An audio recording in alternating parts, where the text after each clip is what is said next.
So what is up, guys? Nick here, helping you to master your technology. I finally got the Galaxy Z Flip 4 phone. Now, I've actually had it a couple of days, but I wanted to take a look at it first before I went ahead and made a video.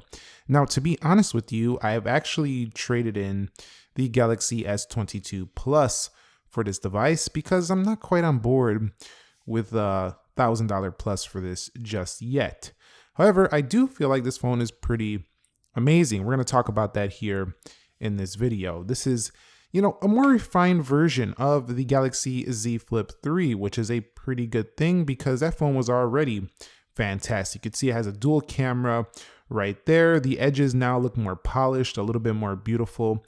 You can see the hinge has been even increased in durability. So overall, this phone just feels fantastic in the hand in terms of a premium feel. Samsung is basically taking their, chops and making premium phones and just brought it over here to the Galaxy Z Flip 4. Now, this one also does have a crease right there in the middle, so you will see it on certain angles. I particularly see it on white screens a little bit more. You can see right there, but it's not a big deal because most of the time you'll probably have it like this, and then it you don't really notice it too much, and then you just kind of close it like that, and you're on with your day. And I think a lot of people will just be using this quickly for communications, closing it, or maybe using it in the flex mode to use it as a camera or something like that. So there are some pretty neat features to this phone overall, which we'll discuss in this video. But I gotta say, so far, I think this is a pretty amazing phone. I'm not quite sure. I'm a little bit more impressed than the Galaxy Z Fold 4, but I'm still liking what Samsung is doing here with the Flip series. All right, so when it comes to display, we're looking at a foldable dynamic 2X AMOLED display. This is, 120 Hertz, so it's going to be a pretty smooth panel. Overall, you should expect that at the price point Samsung's charging. One thing I'm not sure I'm a big fan of is the 22:9 aspect ratio. Reason for this is it feels quite thin, and the phone feels quite long to hold, so it feels a little bit awkward. And when you're holding it like this, it's just, I don't know. I'm not sure I'm a fan of this aspect ratio. However, I do have to say that it's definitely a wider display than the front display on the Galaxy Z Fold 4. However, that's the cover display. On the inside, the Z Fold 4 is much larger. Now, this display also is going to give you a similar kind of feel to, a regular Samsung smartphone when it comes to just kind of the color accuracy, stuff like that. Even the features within display settings is quite similar as well. You'll see you have vivid modes, natural modes, things like that. And you do have the ability to turn off that adaptive refresh if you do want to get a little bit better battery life. There's also a punch hole that is not hidden under display or anything like that. So when open, this does feel just like pretty standard Samsung display. However, there's one thing I want to note about this phone, and that is the crease. You kind of feel the crease more with this phone, and the reason why is because on a regular slab style smartphone, you are scrolling a lot and your thumb is just constantly going through that crease. So it's just something I'm not a big fan of with the Galaxy Z Flip 4. I just keep feeling the crease all day, and I know you could say, well, scroll up here or scroll down here, but my brain's not going to remember to do that all day, every day. So that crease, I just feel it a lot more on this phone, whereas on the Z Fold 4, I can kind of use the sides of the phone because it's much larger. I feel the crease a lot on this one. However, if you scroll from the bottom, you'll be fine. Over here on the front cover display, they do have some nice widgets on here. You can see your weather, you can see what's playing. You also see notifications, you can set a timer, and those are customizable as well within the settings. So you can go ahead and go over here into settings, and we'll go over here to cover display. Just type in cover display, and you'll see there are some widget selections you could change. In here, you can reorder them how you want. You can put Samsung Health in there, smart things of that sort. So pretty cool customization. You can even change the clock style on here and get some nice customization going on for that cover screen. So Samsung's hooking you up with a ton of features for the display panel, but overall, I'd say it's pretty good display. It's not better than the S22 Ultra, in my opinion, or even the S22, but it's pretty similar to, just a premium Samsung display on the inside. So it's good. It's really about the flip action right here on this phone. It's really about it being a folding phone. Technically, it's a flipping phone, but it's still a foldable because it folds in half. So pretty cool. It's fun to use. That's what's important here. Now, when it comes to the software with the Galaxy Z Flip 4, you are looking at some pretty cool camera features where you can go ahead and kind of place it like this in this flex mode. And then when you're taking a picture, it's going to be really great for those of you who do TikTok, you do Instagram, stuff like that, because you can basically just look at the screen just like this without having to have a tripod or anything. So it's great for social media creators and stuff like that. Pretty cool. Then I just got to mention about the software. One UI 4.1.1 is on board here. It's the same across, Samsung's other phones. So you're getting a lot of features here for the money. Lots of features. You go to down here, you do get the advanced features in the Samsung phone. So let me go type it up here because I can't find it while I'm looking through a camera. So you can see advanced features.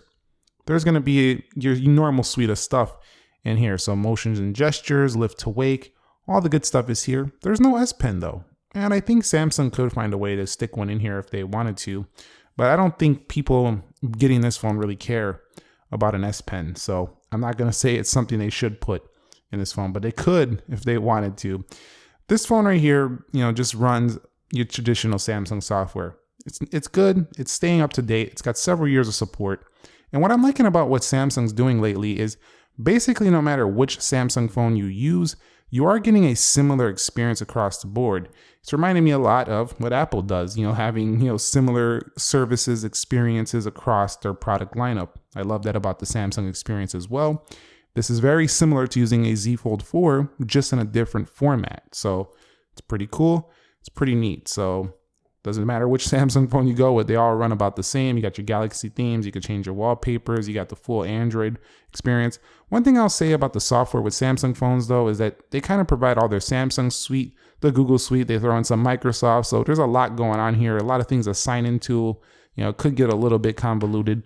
And depending on which service you use, you can kind of get trapped into using Samsung services and then you go to a different phone and then they're all on your Samsung phone. So if you want to be in this ecosystem, then use all the Samsung stuff. If you just want to be on Android phones, use all the Google stuff, and then you'll be able to switch out to a different Android phone no matter what the maker is a lot easier. Okay, so let me talk about what actually excites me with this phone. And it's got to be this one element of this device, and I'm going to tell you what it is.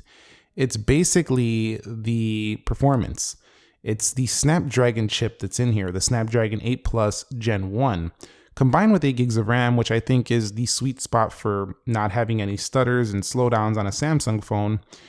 This phone just screams through pretty much everything you do, and that's important because when you're paying this kind of money for a foldable phone, you do want to have, a really good, strong performance. But here's where, the Z Flip 3 was strong as well, but here's where it's way, way better. It's the heat. So the phone doesn't really get hot. It doesn't really warm up too much. And that heat management has been greatly improved. And I've noticed just the efficiency of performance has been better as well. So what I mean is, when I got my S22, S22 Plus, those phones were kind of like jumpy, a little stuttery out of the gate. This one has been basically flawless out of the gate. And again, you don't know how important it is when you're using a phone to have it not heat up when you're using it heavy, like you would be using a phone like this or, the Z Fold 4. Neither one of these new phones do that. And that's what makes me excited and makes me feel like this phone is much more refined than the previous version. So definitely, and then they made these sides a little more shiny. So that also looks a little more refined as well, in my personal take.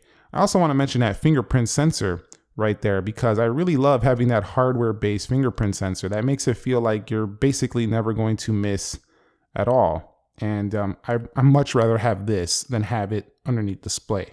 So definitely a big improvement there over something like an under display fingerprint in my experience. So you can see if you look closely, they also did put a screen protector on board as well. These have been known to come off after a while, but we'll see how it goes. I can't report on that now because the Galaxy Z Flip 4 is still very new. And you could still kind of see through it a little bit. It's not perfectly closed just yet, so Samsung still got to work on innovating that to get it a little bit more closed. But overall, it's closed enough, and it's very tough. It's a very tough build phone, so it feels very well ready for everyday usage. Okay, so when it comes to the battery life, they've also improved this. 3,700 milliamp hour battery on board gets me through the day, but I think it's really down to how efficient the Snapdragon 8 Plus Gen 1 is, because I'm telling you, this phone does much better, I find, than the Z Flip 3 did and the 2. So definitely very good here. On the battery life, not bad. Also, I wanted to mention something about storage. I have the 128 gig because I'm not going to make this my main, but you do have the ability to go up to 512 gig now. Pretty cool. However, that's going to cost you a pretty penny. I see a spot available for a micro SD card, but it's not here. So if you want a micro SD card, you're not going to get it here on this phone, but there would have been a spot right there. It's kind of funny because Samsung actually makes some of the fastest micro SD cards available on the market. Actually, I'm shooting this video right now with that one, I was talking about. It could transfer 4K, 8K. It's pretty amazing SD cards, but they're not available no more. All right, so the cameras on here is a dual camera setup here. So we do have ourselves 12 megapixel dual setup, and it really does give us, a little bit better sensor for low light photography. Other than that, it's not too much different than what I've seen before on the Galaxy Z Flip series. That is to say, it's not Samsung's best camera, but it's not their worst. They also do have things like Pro Video, Pro modes, night modes, food modes, panoramic, super slow-mo, slow motion, portrait video, and even director's view on here. So a lot of creativity you can do even though you're dealing with Samsung's flip phone. So one thing I really like is that all of the settings are right here within camera. So definitely you can change aspect ratios, you can change filters, video modes, all that stuff right here from within the camera. And it also has super steady depending on which version, and you can do it when you're in like 4K, 8K, stuff like that. But it is available, so pretty nice. Actually, I'm not even sure this phone does 8K. I might have said that wrong. Let me go over here. Yeah, it looks like we have UHD 60 on this one, 4K 60, which is not bad whatsoever. And then on that front camera, you are going to deal with Samsung's 10 megapixel. They've been using this one for a while, and you can do UHD 60 on the front of this as well. So I'd say overall, this kind of competes well with something like an iPhone 13, something like that, but it's not going to be like competing with the best Samsung camera. It doesn't zoom that far. As a matter of fact, it only goes digital zoom 10x, doesn't even zoom optically. So if we go 0.5x, you'll get an ultra wide camera as well. That's fun, but this is kind of like your Apple iPhone 13, iPhone 12 camera of Samsung phones, if that makes any sense. They're not going to be zooming very far. Cameras are still good though, good enough for who's going to be using this phone. So I'm pretty happy with the cameras as well. I'm not going to say they're blowing me away, but they're strong. And a few other things I want to note, it does have faster charging than before. And I just want to quickly brush over some of my issues with this phone.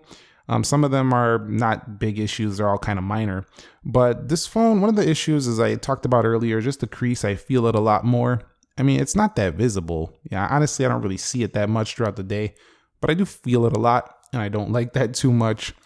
Another issue is that this one to me is just not as exciting as the Z Fold 4. That's more subjective. It's not really an issue with the actual design. So this is more my personal opinion, my take on it. So don't be coming at me saying that's not even whatever, man. It's YouTube. I'm telling you how I feel about it. This phone is just kind of a, it's an older idea. We used to have flip phones already, so it's not overly exciting in my opinion versus something like the folding Z Fold 4, but that's just my take. Some people might love that we have a smartphone that flips. I think at first it was pretty awesome, but now I think about it, we already have flip phones back in the day. Let me know how you feel about that one. But other than that, what's so cool about this phone is that it feels more pioneering than the other Samsung phones or the other iPhones even, because it does something different. And this kind of reminds me of like when the iPhone was new and it did something different. But I feel like because of the branding, not everybody wants an Android phone, it seems like. It's not taking off quite as much, I think, as a flip phone from Apple would, for example. But that's just how I feel about it. Overall, it's an amazing device, but I would skip it if you do have the Galaxy Z Flip 3. But if you can get a ridiculous deal on this, and I think it'll be worth it. It'll be durable, it'll last long, it has great battery life. And if you don't mind having an amazing flip phone, you're not really into the actual fold, the Galaxy Z Fold 4, you might absolutely love this device right here. So that's pretty much my take on the Galaxy Z Flip 4. If you found the video helpful, entertaining, informing, do me a favor, click the like button for me. Subscribe if you haven't already. Nick here. Be sure to be well, and peace.